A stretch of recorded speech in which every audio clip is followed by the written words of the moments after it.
Yung mga boss, gawan ko lang ulit mga boss yung sa skill and talent. Yun.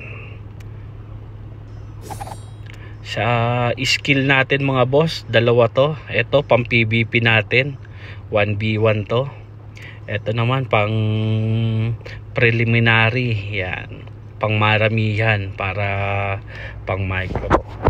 Tapos ito naman pang PBE natin. Itong plan 2. Screenshot nyo na lang mga boss, nandyan na rin yung mga talent nya. Tapos ito naman sa mastery naman, ito naman yung pang PVP. Yan, screenshot nyo na lang. Yan, PVP. At ito naman yung pang PBE. Yan, PBE, PVP.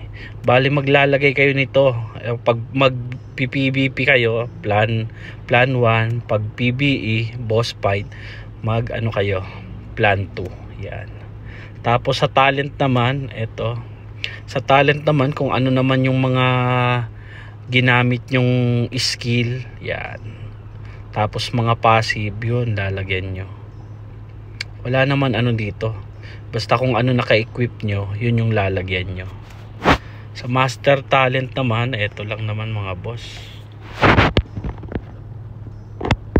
Pwede nyo naman yan i-type, i-click yung ano, kung ano yung gusto nyo. Kumbaga, wag nyo yung gagayahin. Kasi medyo angat tayo sa ano na, sa level. Okay, yun lang. Ito yung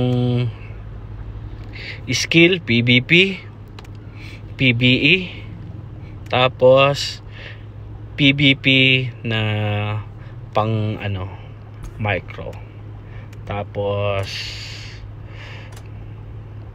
mastery, PVP, PBE. Yun lang mga boss. Share ko lang mga boss kasi may nagtatanong pa rin, kaya baka makatulong. Pala din yun mga boss. Masalam mga boss.